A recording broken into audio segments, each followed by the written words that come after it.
زمالك الدوري غير. الزمالك يعود لطريق الانتصارات تاني بعد خسارة الكاس أمام سيراميكا. فوز صعب جدا، فوز مهم جدا جدا جدا على فريق حرس الحدود، فريق كرة محترم مع مدير فني محترم جدا جدا. فوز نقدر نقول هو بشق الأنفس، ولكن مفيش مباراة سهلة السنة دي في الدوري على كل الفرق. وشفنا الأهلي قصاد الجونة، شفنا النهاردة بيراميدز قصاد سيراميكا كليوباترا وهو ب10 لعيبة. أهمية الفوز زادت بعد خسارة سيراميكا أمام بيراميدز. الفرق بين سيراميكا والزمالك حاليا نقطة واحدة بس، مع مباراة زيادة لسيراميكا. كل الاحتمالات موجودة ومطروحة. بعد شوط أول في منتهى السوء من الزمالك ومن كابتن معتمد جمال، شفنا تفوق واضح جدا من كابتن هيثم شعبان وفريق حرس الحدود على المستوى الهجومي على المستوى الدفاعي. ويمكن التغيير اللي شفناه النهارده من الفرق اللي بتلعب الزمالك ان بدأ تاني الفرق تبقى بتقدر الزمالك ومقدره خطورة الزمالك بعد فترة من زي ما نقول ان كان في استباحة شوية من الفرق وهي بتلعب الزمالك وكانت بتبقى فاتحة خطوطها. بالعكس، كابتن هيثم قفل قصاد الزمالك نص الملعب وخط الدفاع بتاعه، وفي نفس الوقت كان بيقدر ان هو يعمل تحولات سريعه وفي منتهى القوه وفي منتهى الدقه وبعدد لعيبه كبير، مثل خطوره على الزمالك من الاول. كابتن هيثم عرف ان الزمالك عنده مشكله كبيره في الخروج بالكوره، خصوصا من الجنب الشمال ناحيه حسام عبد المجيد، وكمان معاه بالمره النهارده بنتايج اللي كان ضيف شرف في المباراه، ما عملش اي حاجه كويسه الا الاسيست اللي عمله في الشوط الثاني. بدايه المباراه كان فيها كوره مقطوعه وراحت انفراد لولا ان المهدي سليمان صدها. بعديها شفنا ان محمد اسماعيل بيبيع نفسه تماما ويطلع على الخط ورا لعيب حرس الحدود، وبعد كده الكرة بتتلعب في ظهره، محمد شحاتة يروح يغطي جوه ال 18 مع اللعيبه في ظهر محمود بنتايج اللي كان طالع برضه. لما يرجع محمد اسماعيل عشان يغطي، يرجع في حضن المدافعين كانه وحشه ان هو يكون مساك، ونسي ان هو دلوقتي بيلعب هاف ديفندر نمره 6. انت المفروض اللي تكون بتغطي المساحه اللي عند خط ال 18، من عند قوس ال 18 لنقطه البنالتي لما يكون المدافعين نايمين لجوه بالمنظر ده. الكره دي كانت في منتهى الخطوره والونش انقذها من على خط الجون. وبمناسبه الونش، الحمد لله على السلامه يا ونش. اخيرا شفنا محمود الونش اللي احنا عارفينه قدر يرجع تاني يقود هو خط الدفاع. كرات طويلة بالمسطرة، سيطرة شخصية. كان عنده فرصة ان هو يجيب هدف في نهاية الشوط الاول، ولكن شاط شوطة بكاتي بس مغفورة قصاد الاداء الرجولي اللي عمله طول المباراة. للأسف هو ما كانش فيه خط نص تماما في الشوط الأول. ثلاثي خط النص النهاردة كل واحد عنده مشكلة شكل. عبد الله السعيد شبح دفاعيا وهجوميا، حالة غير مفهومة من عبد الله السعيد خلال الشوط الأول. محمد شحاتة محتاج يكون اجريسيف أكتر في الضغط على حامل الكرة وفي الانتسيبيشن أو توقع مسارات التمريرات عشان يقطع الكرة بشكل أفضل من كده. ومحمد إسماعيل زي ما قلنا هو بيبيع نفسه، ما ينفعش لعيب خط النص يفضي المساحة دي، خصوصا اللي هو رقم 6 ما ينفعش يفضي المساحة بتاعته بالشكل ده. لأن احنا شفنا في أوقات كان يعني خط نص الزمالك من دايرة السنتر لقوس ال 18 مفيش لعيبة أصلا، لأن كله رايح على الجناب وبينسوا إن في منطقة لازم يغطوها.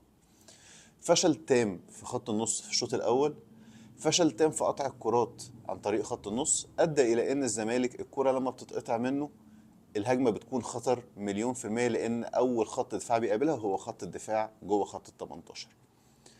عدي الدباغ ما نقدرش نحمله فوق طاقته، هو الراجل محطوط ان هو يلعب وينج وهو مش وينج. مأدي دوره بشكل كويس، ولكن بينقصه ان هو محتاج ان في كور كتير جدا وهي جايه لك مش لازم تنزل كل كوره فيرست تاتش، مش لازم تنزلها بصدرك، تنزلها بدماغك.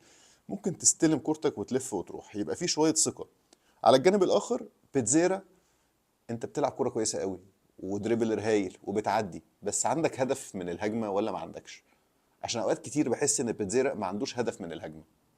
ناصر منسي ما كان مختفي في الشوط الاول، وده نتيجه طبيعيه لان مفيش خط نص ومفيش امداد بالكرات.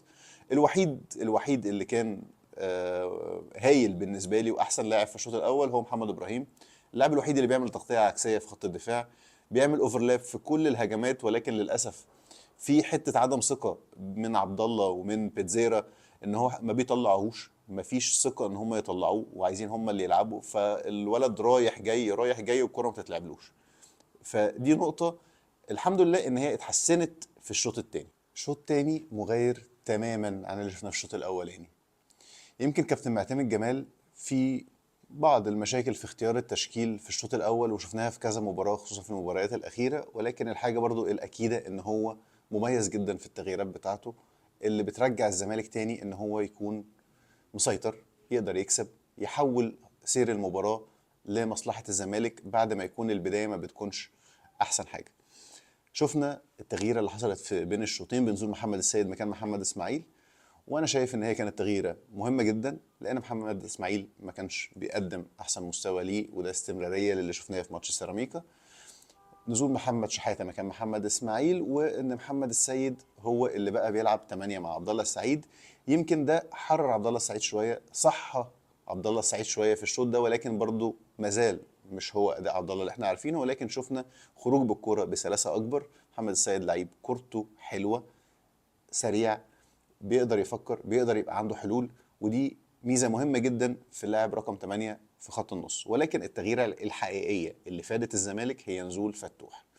كان شيء مفاجئ نزول فتوح مكان عبد الله السعيد مش مكان بنتايج، وان حافظ على بنتايج في الملعب.